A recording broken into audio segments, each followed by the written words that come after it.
Hello everyone, स्वागत है आप सभी का हमारे यूट्यूब चैनल पर। आज हम बात करने वाले हैं पेनक्रिएटाइटिस के बारे में। सबसे पहले हम पढ़ेंगे पेनक्रियाज क्या होती है, इसकी एनाटॉमी एंड फिजियोलॉजी। फिर हम पढ़ेंगे इसमें कि क्या क्या पेनक्रिएटाइटिस किसे कहते हैं। आइटिस का मतलब होता है इन्फ्लामेशन, मतलब पेनक्रियाज के अंदर आने वाली सूजन को, इन्फ्लामेशन को हम क्या कहते हैं, पेनक्रिएटाइटिस कहते हैं। फिर डेफिनेशन हम पढ़ लिए। इसके बाद हम पढ़ेंगे रिस्क फैक्टर, कौन कौन से ऐसे पर्सन है जिसमें पेनक्रियाटिस हो सकता है। इसके बाद पढ़ेंगे हम इसके टाइप्स, कितने टाइप्स की होती हैं, जैसे पढ़ेंगे दो टाइप्स की, एक्यूट पैनक्रिएटाइटिस और क्रोनिक पैनक्रिएटाइटिस। इसके बाद हम पढ़ेंगे ईटियोलॉजी, मतलब कॉज, क्या क्या कारण होंगे जिसकी वजह से पेनक्रिएटाइटिस हो सकता है। इसके बाद हम पढ़ेंगे इसके पैथोफिजियोलॉजी कि मतलब पेनक्रिएटाइटिस किस प्रकार से हो सकता है। फिर हम पढ़ेंगे क्लिनिकल मैनिफेस्टेशन, मतलब पेनक्रिएटाइटिस यदि हो गया तो किस तरह से हमें पेशेंट अपनी कंप्लेन बताएगा, पेशेंट में किस तरह से पेनक्रिएटाइटिस के लक्षण दिखेंगे वो। इसके बाद हम पढ़ेंगे डायग्नोस्टिक इवैल्यूएशन। डायग्नोस्टिक इवैल्यूएशन का मतलब हम पेनक्रिएटाइटिस का पता किस किस जांच के थ्रू लगा सकते हैं वो। इसके बाद पढ़ेंगे मेडिकल मैनेजमेंट। मेडिकल मैनेजमेंट में हम पहले पढ़ेंगे फार्माकोलॉजिकल मैनेजमेंट, मतलब दवाई देकर हम किस तरह से पेनक्रिएटाइटिस को ठीक कर सकते हैं। पेनक्रिएटाइटिस से जो लक्षण पेशेंट में दिख रहे हैं, जो प्रॉब्लम्स पेशेंट को हो रही है, उसको किस तरह से ठीक कर सकते हैं। इसके बाद हम पढ़ेंगे सर्जिकल मैनेजमेंट, कौन कौन से ऐसे सर्जरी हैं, ऑपरेशन है जिसके द्वारा हम पेनक्रिएटाइटिस को ठीक कर सकते हैं। इसके बाद लास्ट में हम पढ़ेंगे नर्सिंग मैनेजमेंट। तो सबसे पहले हम स्टार्ट करते हैं इसके एनाटॉमी एंड फिजियोलॉजी को। सबसे पहले हम करते हैं इंट्रोडक्शन से start. Pancreas is an organ of the digestive system and endocrine system. Pancreas क्या है, एक बॉडी का ऑर्गन है और जो कि डाइजेस्टिव सिस्टम और एंडोक्राइन सिस्टम दोनों का कॉमन ऑर्गन है। ये पेनक्रियाज डाइजेस्टिव सिस्टम में भी अपना हेल्प करता है और एंडोक्राइन सिस्टम में भी अपना हेल्प करता है। It is located in the abdomen behind the stomach to the left upper abdomen near the spleen and function as a gland. जो पेनक्रियाज है वो लोकेटेड होता है, मतलब सिचुएटेड होता है, उपस्थित होता है, पाया जाता है एब्डोमन, पेट पे, बिहाइंड द स्टमक, और कहाँ, स्टमक के पीछे। जो एब्डोमन में स्टमक के पीछे जो है ये लोकेटेड होता है, सिचुएटेड होता है पेनक्रियाज। कहाँ पर, लेफ्ट अपर एब्डोमन में, मतलब जो बाईं तरफ जो है, ऊपर की तरफ जो है पेरिटोनियल जो कैविटी होती है उसके अंदर ये सिचुएटेड होता है। नियर द स्प्लीन, और जो हमारा स्प्लीन है, प्लीहा है जिसको हिंदी में कहते हैं, उसके पीछे जो है ये सिचुएटेड होता है। और इसका फंक्शन जो पेनक्रियाज का होता है एज ए ग्लैंड, एक ग्रंथि की तरह भी होता है। The pancreas is divided into a head, neck, body and tail. Pancreas को जो है हम चार टाइप्स में डिवाइड कर सकते हैं स्टडी के हिसाब से। पहला आता है हेड, दूसरा आता है नेक, तीसरा आता है बॉडी और चौथा आता है टेल। आप यहाँ देखेंगे ये जो है स्टमक है, ये यहाँ से, और स्टमक के जो है जस्ट पीछे जो है, आपको मैं कलर चेंज करके बताऊं, ये जो कलर आपको दिख रही है ये क्या है, पेनक्रियाज है बीच में। अब पेनक्रियाज क्या है, स्टमक के तो पीछे है और लेफ्ट अपर एब्डोमेन में, ये देख सकते हैं आप, ये जो है एब्डोमिनल कैविटी है और ये एब्डोमिनल कैविटी में पाया जाता है। इसके बाद हमने पढ़ा स्प्लीन के पीछे होता है, ये देखिए ये स्प्लीन रहा, आपको मैं वापस कलर चेंज करके बताऊं, ये रहा स्प्लीन। तो ये स्प्लीन के तो पीछे होता है और नियर स्प्लीन, स्प्लीन के तो पास में है, और क्या होता है, स्टमक के जो है पीछे होता है सिचुएटेड। कौन, पेनक्रियाज। पेनक्रियाज जो है चार टाइप्स में डिवाइडेड होता है, head, neck, body and tail. इसका जो ये वाला पार्ट होता है ये हेड होता है, बीच वाला जो होता है ये साइड गर्दन वाली जो होती है, मतलब ये टेढ़ी जहाँ से कर्व होता है वो नेक होता है। इसके बाद से ये जो पार्ट्स होती है इसकी, ये होती है इसकी बॉडी, जो सबसे बड़ी पार्ट्स होती है, और ये पीछे वाली जो पार्ट्स होती है वो होती है इसकी tail. 90% of pancreas is exocrine. 90% जो पेनक्रियाज होता है वो एक्जोक्राइन होता है एंड 1% इज एंडोक्राइन। एक्जोक्राइन का मतलब क्या होता है, वे ग्लैंड जो रिलीज करती है अपने हार्मोन को थ्रू डक्ट।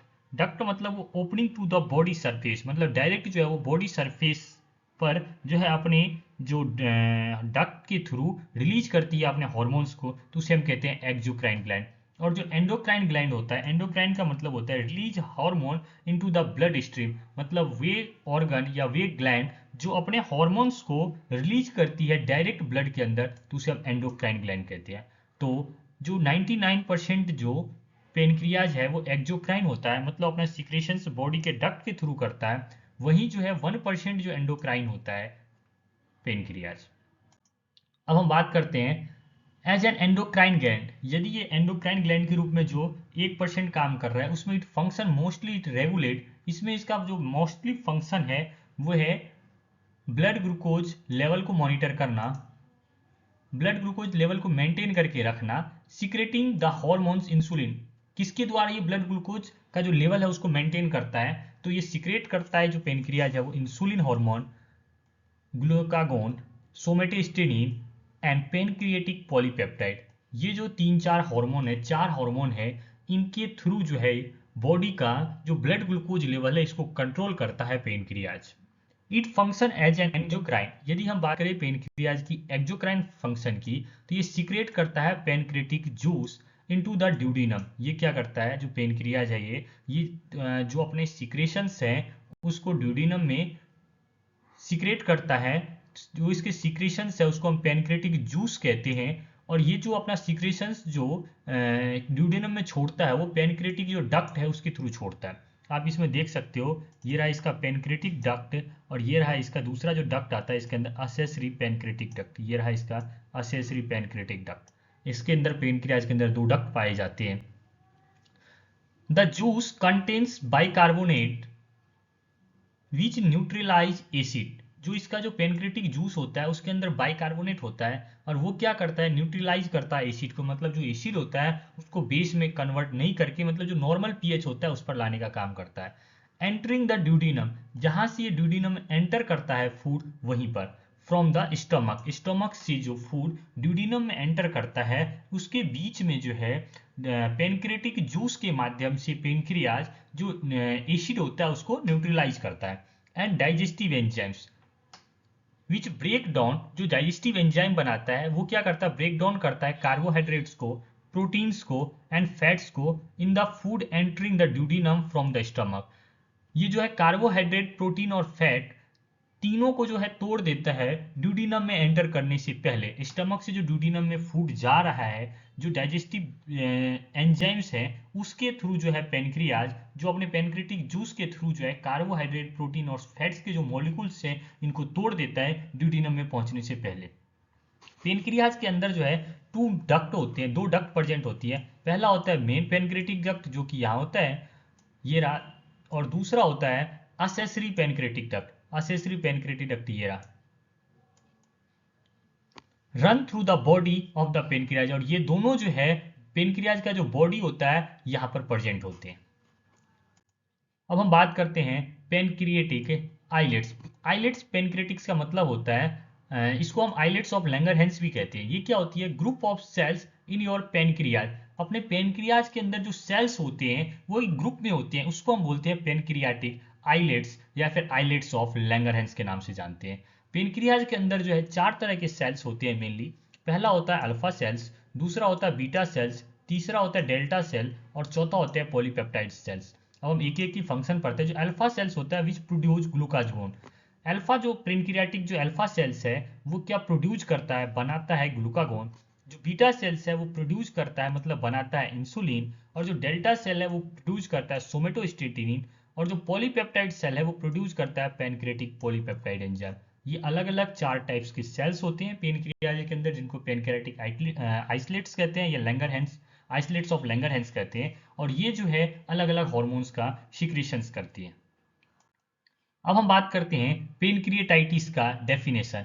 जहां भी आइटिस वर्ड आ जाए, आइटिस का मतलब होता है इन्फ्लामेशन, सूजन। किसके अंदर, तो पेनक्रियाज, पेनक्रियाज के अंदर होने वाली सूजन को ही हम पेनक्रिएटाइटिस कहते हैं। Pancreatitis is the inflammation of the pancreas. Pancreas के अंदर आने वाली सूजन को हम क्या कहते हैं, पेनक्रिएटाइटिस कहते हैं। अब हम बात करते हैं criteria for the severity of pancreas pancreatitis. मतलब कौन कौन से ऐसे क्राइटेरिया वाले पर्सन है जिसके अंदर पेनक्रिएटिस होने के बहुत ही ज्यादा चांसेस हैं, सीवियरिटी चांसेस है। तो पहला जो हमारे पास क्राइटेरिया हमने बनाया है उसमें एज ग्रेटर देन 55 ईयर्स। मतलब जो 55 ईयर्स ओल्ड जो पर्सन है या 55 ईयर्स से जो एवॉव के पर्सन है उसके अंदर बहुत ज्यादा रिस्क होता है पेनक्रिएटाइटिस होने का। इसके बाद से व्हाइट ब्लड सेल्स काउंट जो 16,000 mmQ से ज्यादा हो जाए उसके अंदर भी जो है चांसेज होती है कि पेनक्रिएटाइटिस डेवलप हो जाए। नॉर्मल जो WBC का रेंज होती है वो 4500 से 11,000 होती है, सेल्स पर क्यूबिक मिलीमीटर ऑफ ब्लड में होती है। लेकिन यदि ये काउंट 16,000 से ज्यादा हो जाए तो उसके अंदर चांसेस हो जाता है पेनक्रिएटाइटिस होने का। तीसरा है सीरम ग्लूकोज का जो लेवल है वो 200 mg पर डीएल से ज़्यादा हो जाए तो भी जो रिस्क होता है पेनक्रिएटाइटिस होने का।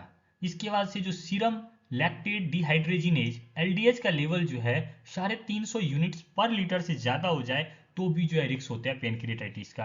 ये जो एलडीएच होता है ये क्या होता है, सेल को एनर्जी बनाने में मदद करता है। ये एक एंजाइम्स होता है एलडीएच। यदि एलडीएच की लेवल बढ़ी हुई मिलती है तो ये एक साइन है सर्टेन डिजीज या इंजरी हुई है बॉडी के अंदर।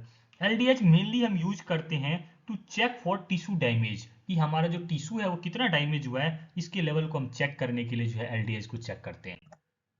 अब हम बात करते हैं पेनक्रिएटाइटिस के टाइप्स के बारे में। दो टाइप्स की पेनक्रिएटाइटिस होती है, पहला होता है एक्यूट पेनक्रिएटाइटिस, दूसरा होता है क्रोनिक पेनक्रिएटाइटिस।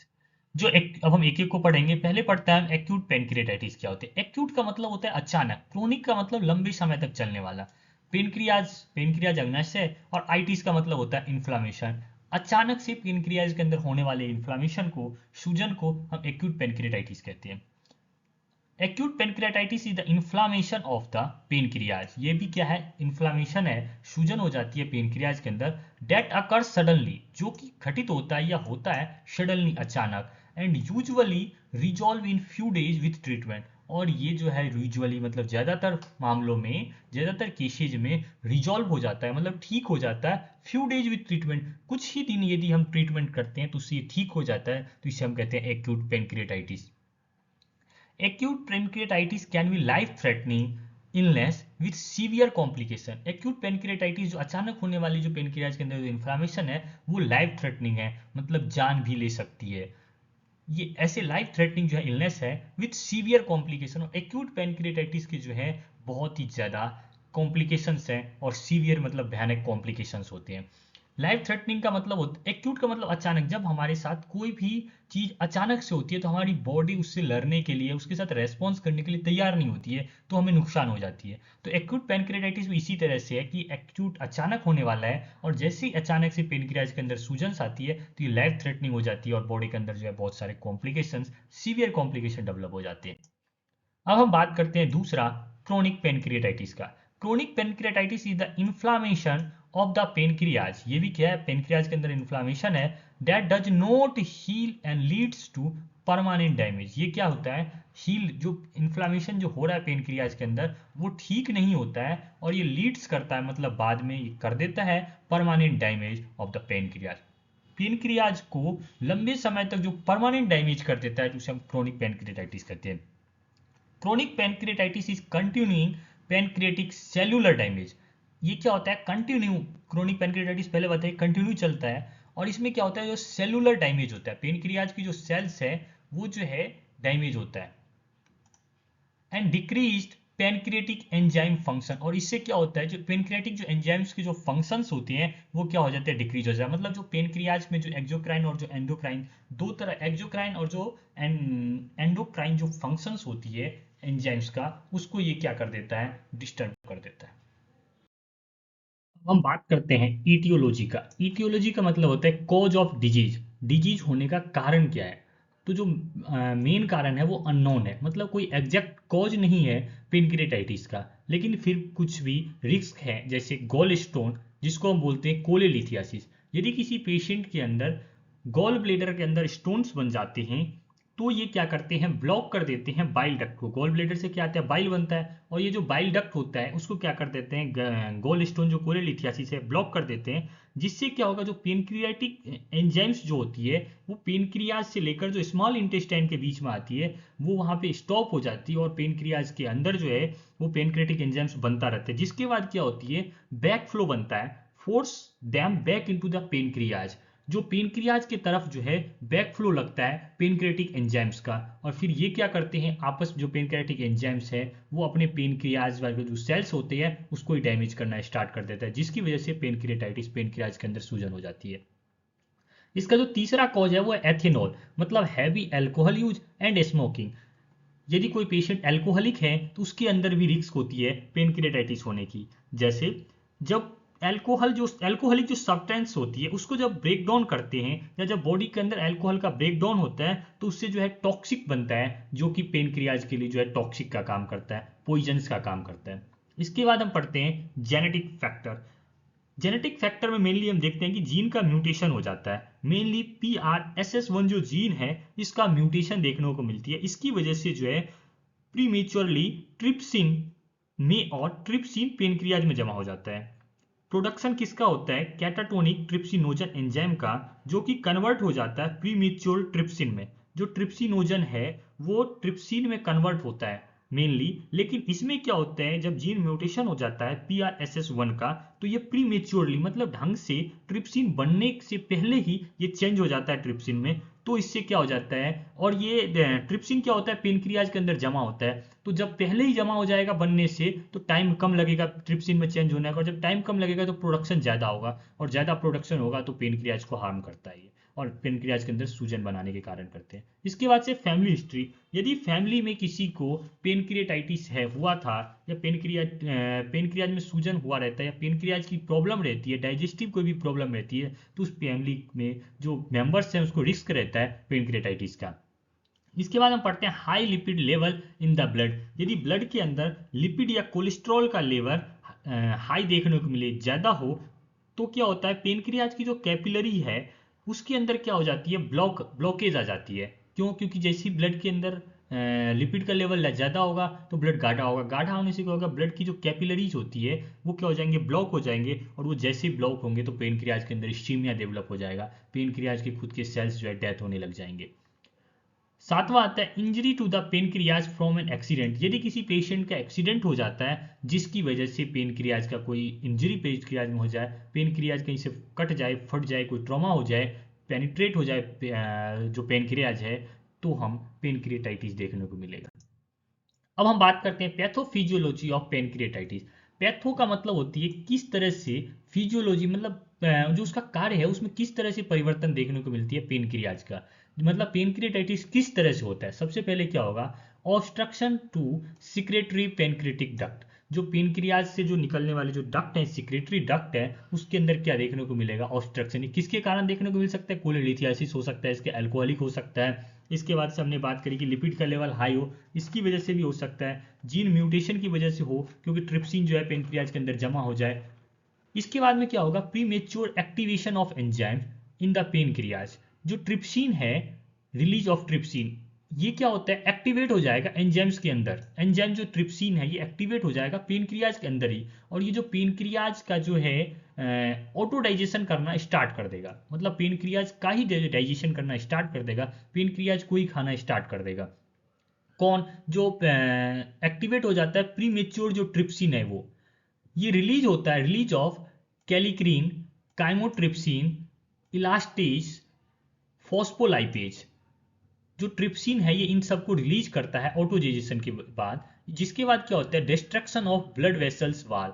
जो पेनक्रियाज का जो ब्लड वेसल्स का जो वाल्स है, दीवार है, उसको ये क्या करने लग जाता है, धीरे धीरे तोड़ने लग जाता है, नष्ट करने लग जाता है। इसके बाद में क्या होगा, डिस्ट्रक्शन ऑफ ब्लड वेसल्स। जब ब्लड वेसल्स के वॉल्स टूट जाएंगे, दीवारें टूट जाएगी, तो फिर ब्लड वेसल्स जो है डिस्ट्रक्शन हो जाएगा, टूट जाएगा। जिसके बाद release of inflammatory markers into the systematic circulation.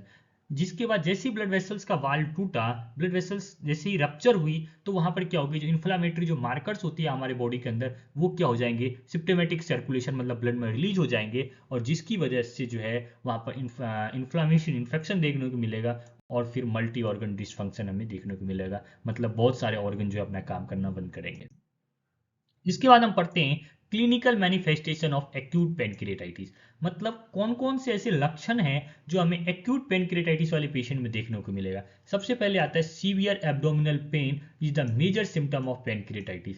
मतलब जो एब्डोमिनल कैविटी है इसके अंदर जो है सीवियर मतलब बहुत तेज पेन देखने को मिलेगा, ये इसके मेजर सिम्टम्स है, सबसे ज़्यादा देखने को मिलते हैं। इसके बाद से ग्रे टर्नर साइन देखने को मिलेगा, ये uncommon subcutaneous manifestation of intra abdominal haemorrhage that manifest as ecchymosis या फिर डिस्कलरेशन ऑफ फ्लैंक।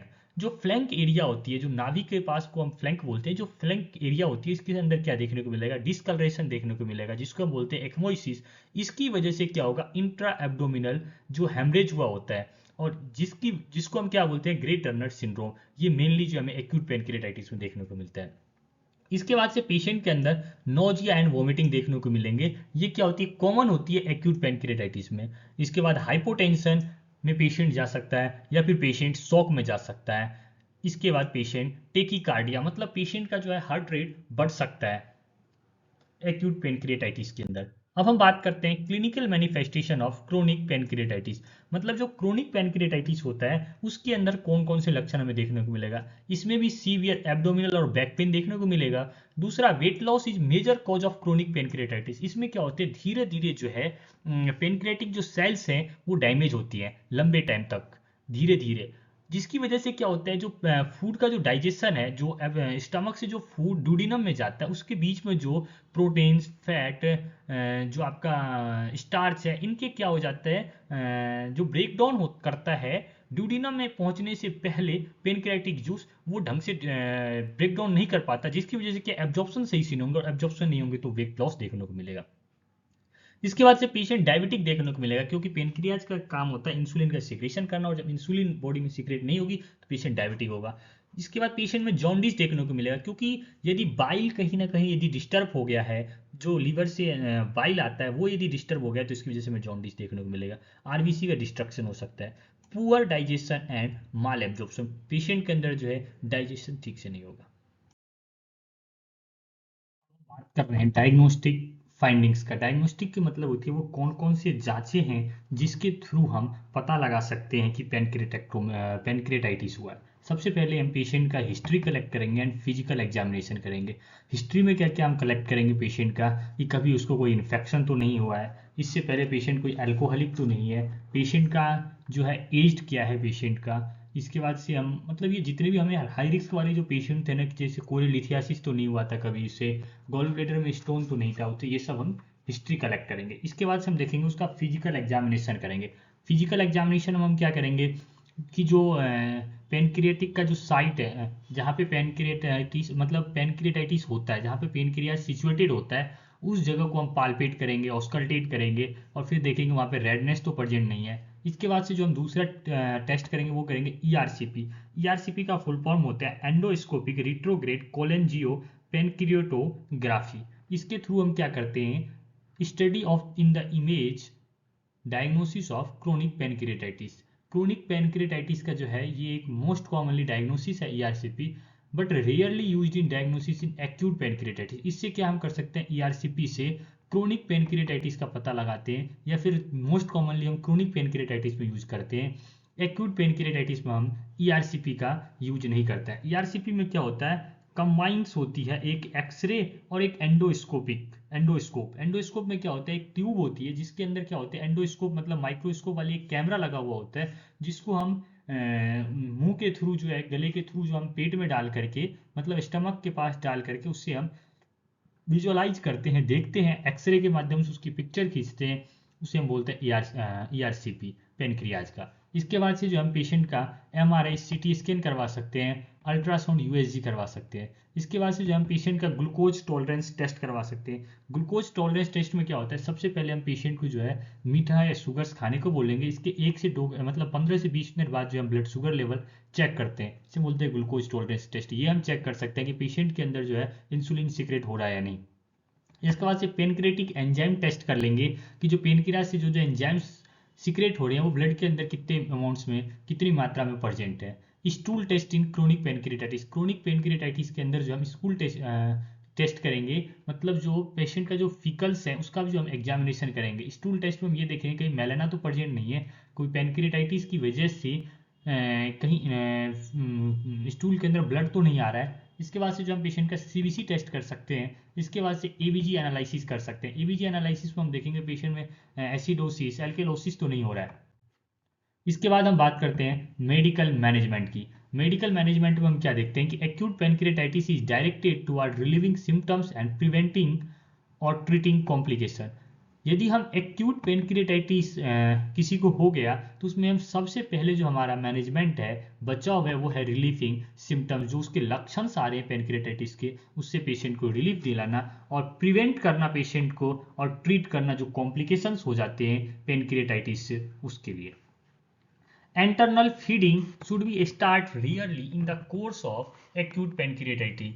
यदि किसी पेशेंट को एक्यूट पेनक्रिएटाइटिस हुआ है तो उसको एंट्रल फीडिंग जो है उसको स्टार्ट कर देना है जितनी जल्दी हो, मतलब उसको ओरली फीडिंग नहीं देनी है, ट्यूब के माध्यम से देना। नेजोगैस्ट्रिक सक्शन में भी use to relief nausea and vomiting. यदि पेशेंट में डाइजेशन अच्छे से नहीं हो रहा है तो पेशेंट में जो है नोजिया वोमिटिंग देखने को मिलेगा। तो इससे प्रिवेंट करने के लिए नेजोगैस्ट्रिक सक्शन करेंगे। नेजोगैस्ट्रिक में क्या होता है, जो राइस ट्यूब डला होता है, जो एनजी ट्यूब नाक के माध्यम से जो स्टमक तक डला होता है, उससे हम सक्शन कैथेटर के थ्रू जो है हम एस्पिरेट कर सकते हैं। जो अपन बोले तो डाइजेस्टिव जो फूड्स पार्टिकल्स जो है स्टमक के अंदर उसको बाहर निकाल सकते हैं। इसके बाद से हम क्या कर सकते हैं, पेन मैनेजमेंट सबसे इंपॉर्टेंट होता है एक्यूट पेनक्रिएटाइटिस और क्रोनिक में भी। पेन रिलीफ में acquire parenteral opioids such as morphine, fentanyl और हाइड्रोमोर्फिन। जो एनाल्जेसिक मेडिसिन है वो हम पेशेंट को प्रिस्क्राइब करेंगे एज पर डॉक्टर ऑर्डर। इसके बाद से पेशेंट को हम इंटेंसिव केयर देंगे। इंटेंसिव केयर का मतलब है यदि पेशेंट आईसीयू में भर्ती है तो हम उसको किस तरह से केयर देंगे, पेशेंट की हालत बहुत ही सिक है तो हम किस तरह से उसको केयर देंगे। सबसे पहले हम करेंगे correction of fluid and blood loss.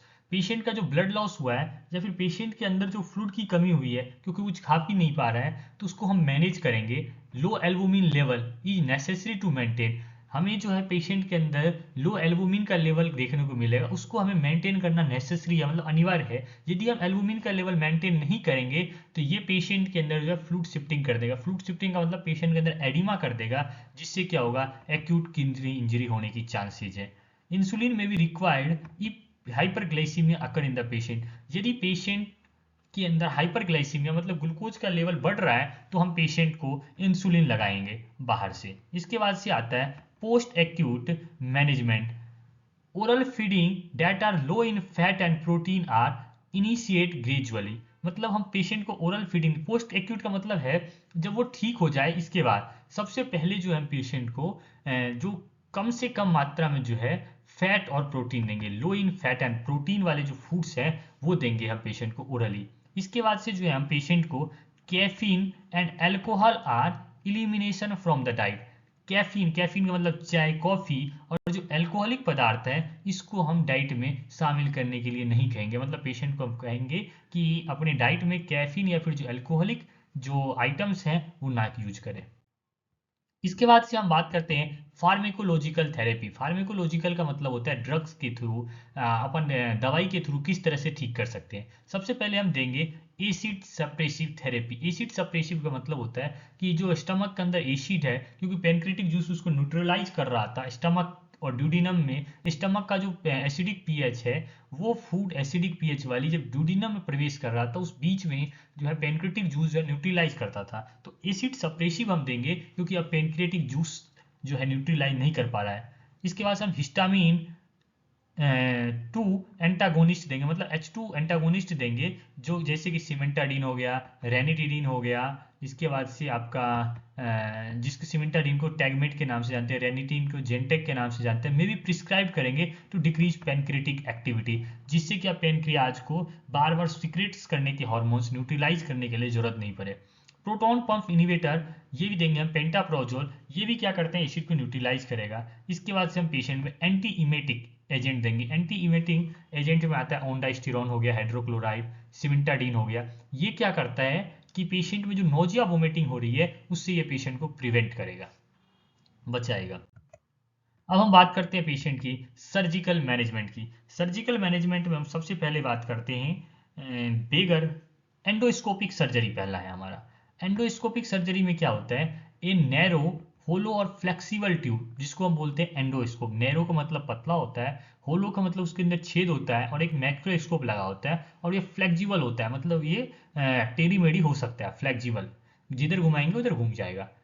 Goes into the digestive system guided by ultrasound. ये क्या होती है, अल्ट्रासाउंड का मतलब इसमें कैमरा लगा होता है और कैमरे के थ्रू जो है ये एक एंडोस्कोप है जिसको हम जो डाइजेस्टिव सिस्टम है उसके थ्रू जो है डालेंगे और फिर हम विजुअलाइज करेंगे पेशेंट के पेनक्रियाज को। इसके बाद से हम पेनक्रिएटेक्टोमी, पेनक्रिएटेक्टोमी में हम क्या कर सकते हैं कि एक partial pancreatectomy involves removing the part of pancreas. Pancreatectomy में क्या कर सकते हैं, जो कुछ पार्शियल जो पार्ट है जैसे पेनक्रियाज का बॉडी हो गया, हेड हो गया, इसके बाद से नेक हो गया, जो भी पार्ट में सूजन आ रही है उस पार्ट को हम कट करके हटा सकते हैं। इसके बाद से तीसरा आती है पेनक्रियाज रिसेक्शन। पेनक्रियाज रिसेक्शन में क्या होती है, head of the pancreas is surgically remove कर सकते हैं पेनक्रियाज रिसेक्शन में। इसके बाद से three main technique are use in pancreas resection. Resection का मतलब होता है किसी भी चीज को काट पीट छाट कर सही करना। तो उसमें जो है मेनली तीन प्रोसीजर यूज करते हैं पेनक्रियाज रिसेक्शन में। पहला आता है बेगर प्रोसीजर। बेगर प्रोसीजर में क्या होती है, removing almost all of the head of pancreas. इसमें क्या करते हैं, हम रिमूव कर देते हैं पेनक्रियाज का जो हेड वाला जो पार्ट्स है उसको, और सेव कर लेते हैं हम ड्यूडिनम, स्टोमक और बाइल डक्ट जो है इसको हम सेव करके रख लेते हैं, मतलब इसको हम रिमूव नहीं करते हैं। इसके बाद से दूसरा जो प्रोसीजर आता है फ्रे प्रोसीजर। फ्रे प्रोसीजर में हम क्या कर सकते हैं, रिमूव कर देते हैं वही डिस्टेंडेड हेड वाला पार्ट को। उसमें तो हेड पूरी को कर देते थे बेगर प्रोसीजर में। फ्रे प्रोसीजर में क्या कर सकते हैं, हेड का भी जो डिस्टेंडेड पार्ट होती है उसको ही हम रिमूव करते हैं।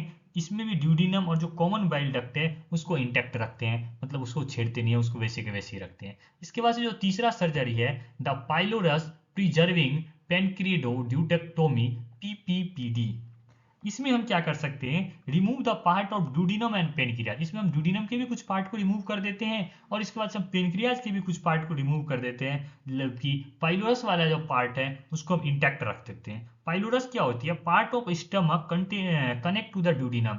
स्टमक का जो पूरा पार्ट्स है वो जो ड्यूडिनम से कनेक्ट होता है वो पाइलोरस बीच में होता है उसके थ्रू।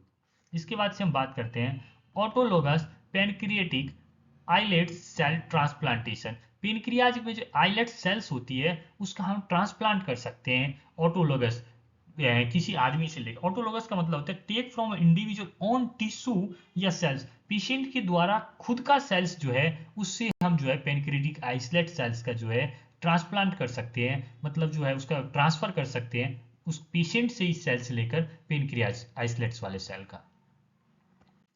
अब हम बात करते हैं नर्सिंग असेसमेंट का। सबसे पहले हम कहते हैं किस तरह से हम असेस करेंगे, मॉनिटर करेंगे एंड रिकॉर्ड करेंगे वाइटल साइन। वाइटल साइंस में क्या हो गया, हम TPR BP देखेंगे, टेम्परेचर, पल्स, रेस्पिरेशन, BP हम चेक करेंगे क्योंकि इसमें BP भी पेशेंट का कम ज़्यादा हो सकता है, टेकीकार्डिया पेशेंट को देखने को मिलेगा। इसके बाद से पेशेंट का स्किन का कलर देखेंगे, बॉडी का टेम्परेचर देखेंगे कि इन्फेक्शन की वजह से बढ़ तो नहीं रहा है, यूरिन आउटपुट देखेंगे फ्रिक्वेंटली, यूरिन आउटपुट कैसा आ रहा है, मॉनिटर करेंगे नोजिया एंड वॉमिटिंग को, पेशेंट कितनी बार नोजिया वॉमिटिंग कर रहा है इसको भी मॉनिटर करेंगे। इसके बाद से हम क्या करेंगे, observe the patient for evidence of respiratory distress. हम क्या करेंगे, ऑब्जर्व करेंगे पेशेंट्स में यदि किसी तरह का रेस्पिरेटरी डिस्ट्रेस हो रहा है तो, सच जैसे रेस्टलेसनेस, पेशेंट मतलब सुस्त सुस्ता लग रहा है, इरिटेबिलिटी, पेशेंट परेशान लग रहा है। Use of accessory muscles for breathing, जब पेशेंट सांस ले रहा है तो अपना जो असेसरी मसल्स है जैसे एब्डोमेंस हो गई इनका यूज कर रहा है, इंटरकोस्टल स्पेस सबका ज़्यादा यूज कर रहा है। इसके बाद से पेशेंट में डिस्निया हो रही है,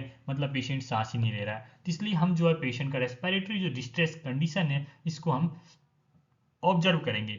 इसके बाद तीसरा जो हमारा असेसमेंट होगा, evaluate the patient frequently for pain. हम पेशेंट के जो कितना पेन हो रहा है उसको असेसमेंट करेंगे, जो हमारे पास वॉल मेकर स्केल है उसके थ्रू या फिर जो इमोजी वाली जो स्केल आती है उसके through.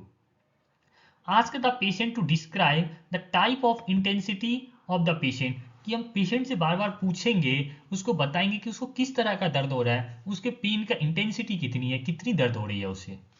Monitor laboratory values to determine the adequacy of nutrition including serum albumin and blood glucose level। हम पेशेंट का जो है लेबोरेटरी जो वैल्यूज है, जो लेबोरेटरी जो टेस्ट करेंगे, ब्लड टेस्ट जिसको हम बोलते हैं, और उसमें हम देखेंगे कि पेशेंट के अंदर एडुकेसी मतलब ठीक ठाक मात्रा में न्यूट्रिशन है या नहीं, मतलब न्यूट्रिशन जो प्रोडक्ट है वो है या नहीं। जैसे उसमें हम सीरम एल्बुमिन का लेवल देखेंगे, नॉर्मल 3.5 to 5.5 ग्राम पर DL होता है एल्बुमिन, और एल्बुमिन की यदि कमी हो जाती है तो फ्लूइड शिफ्टिंग स्टार्ट हो जाती है, एक्यूट किडनी फेलियर हो सकती है। इसके बाद से पेशेंट का जो है ब्लड ग्लूकोज लेवल देखेंगे कि पेशेंट कहीं हाइपरग्लाइसीमिया में न चल जाए।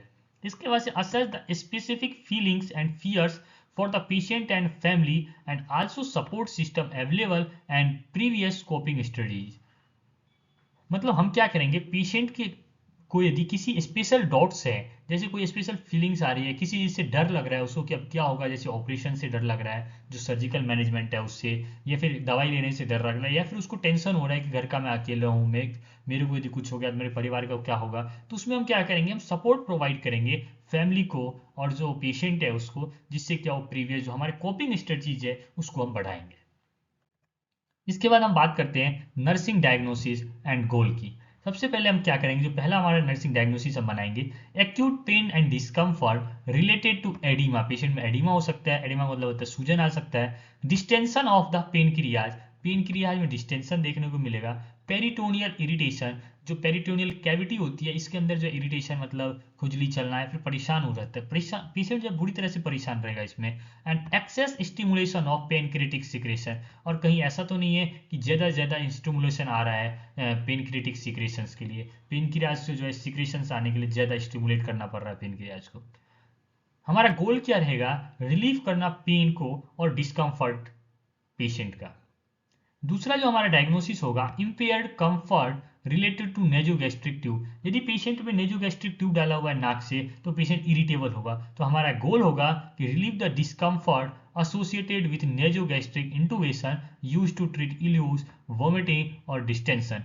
पेशेंट में जो है नाक से जो ट्यूब डाला गया है उससे पेशेंट में इल्यूज हो सकता है, वोमिटिंग बार बार देखने को मिलेगा पेशेंट में, खुजली चल सकती है, डिस्टेंशन हो सकता है पेशेंट को, तो इससे हम पेशेंट को रिलीफ दिलाएंगे। अगला जो हमारा डायग्नोसिस है वो है इम्पेयर्ड न्यूट्रिशन। इसमें क्या हो सकता है, less than body requirement related to inadequate dietary intake, क्योंकि पेशेंट सही से इंटेक नहीं ले रहा है, सही से खा पी नहीं रहा है। इम्पेयर्ड पेनक्रियाटिक सिक्रेशंस, जो पेनक्रियाज से जो सिक्रेशंस आ रहे हैं वो इम्पेयर्ड हो रहा है। इम्पेयर्ड का मतलब है जो सिक्रेशंस है वो क्लियर नहीं आ पा रहे हैं, तो हम उसका तो एब्जॉर्प्शन सही से नहीं होगा, और जब एब्जॉर्प्शन सही से नहीं होगा फूड का, तो फिर जो है न्यूट्रिशन लेवल पेशेंट के अंदर कम होगा, मतलब न्यूट्रिशन लेवल का मतलब पेशेंट वीकनेस होगा, लिथार्जी में जाएगा। इसके बाद से हम क्या करते हैं, needs secondary to acute illness and increased body temperature, जिसकी वजह से क्या होगा, यदि इम्पेयर्ड हो जाएगा पेनक्रियाटिक सिक्रेशन तो बॉडी का जो टेम्परेचर है वो बढ़ जाएगा, और जो सेकेंडरी एक्यूट इलनेस है वो भी डेवलप हो जाएगी, पेशेंट के अंदर पेनक्रियाटाइटिस के अलावा दूसरी और बीमारी जो है डेवलप होने लग जाएगी। हमारा गोल रहेगा इंप्रूवमेंट इन न्यूट्रिशनल स्टेटस, कि पेशेंट को न्यूट्रिशनल जो है प्रोवाइड किया जाए आईवी रूट से। जो हमारा अगला डायग्नोसिस है वो है ineffective breathing pattern related to splinting from severe pain, pulmonary infiltrates, pleural effusion and atelectasis. Patient सही से सांस नहीं ले पा रहा है, जो सांस ले रहा है वो सही पैटर्न में नहीं ले रहा है, किसकी वजह से, उसको बहुत ज़्यादा दर्द हो रहा है। पल्मोनरी इनफिल्ट्रेट्स हो गया है, मतलब पल्मोनरी जो लंग्स है उसके अंदर इनफिल्ट्रेट हो गया है, छेद हो गया है। प्लूरल इफ्यूजन हो रहा है, मतलब जो प्लूरल कैविटी है लंग्स के, जिसमें लंग्स रहता है उसके अंदर पानी भर गया है। इसकी वजह से एटेलेक्टिस हो रहा है पेशेंट में, तो इसमें क्या होगा, इन्फेक्टिव ब्रीथिंग हमें देखने को मिलेगा इन सब के कारण। हमारा जो गोल रहेगा वो improvement in respiratory function, patient का जो है रेस्पिरेटरी फंक्शंस है उसको इम्प्रूव किया जाए। हम कैसे करेंगे, पेशेंट का जो बेड है उसको हेड पर जो पार्ट्स बेड का है उसे एलिवेट कर देंगे, जिससे क्या होगा, फ्लूइड नीचे की तरफ सप्रेस हो जाएगा ग्रेविटी की वजह से, और पेशेंट को रेस्पिरेटरी डिस्ट्रेस में थोड़ा आराम मिल जाएगा। इसके बाद से हम पेशेंट का प्लूरल इफ्यूजन कर देंगे, असाइटिस कर देंगे, fluid and electrolytes disturbance, hypo hypovolemia या शॉक। पेशेंट जो है इनटेक नहीं कर पा रहा है ओरली, जिसकी वजह से जो है इलेक्ट्रोलाइट जो है डिस्टर्बेंस हो जाएगा, पेशेंट में एसिडोसिस एल्किलोसिस की कंडीशन देखने को मिलेगा, यहाँ तक कि पेशेंट में हाइपोवोलेमिया हो सकता है, मतलब पेशेंट के अंदर जो वॉल्यूम है ब्लड का, वाटर्स का, वो क्या होंगे, कम हो जाएंगे और पेशेंट शॉक में जा सकता है। हमारा इसमें गोल होगा improvement in fluid and electrolytes status, prevention of hypovolemia and shock. Patient को ज़्यादा से ज़्यादा, मतलब जितनी रिक्वायरमेंट है, ज़्यादा तो नहीं, जितनी रिक्वायरमेंट है उतनी फ्लूइड और जो इलेक्ट्रोलाइट्स है, सोडियम हो गया, सोडियम बाइकार्बोनेट हो गया, पोटेशियम हो गया, ये सब जो पेशेंट को चाहिए इलेक्ट्रोलाइट्स, कैल्शियम हो गया, फॉस्फोरस होगा, ये सब पेशेंट को प्रोवाइड करेंगे इलेक्ट्रोलाइट्स। इसके बाद से जो आईवी फ्लूइड है वो हम पेशेंट को देंगे, जिससे क्या पेशेंट जो है हमारा हाइपोवोलेमिया और शॉक में नहीं जाए, इन दोनों से हम पेशेंट को बचाएं। Thank you. आशा है कि आप लोगों को समझ में आया होगा, यदि समझ में आया हो चैनल को लाइक करना और सब्सक्राइब करना ना भूलें।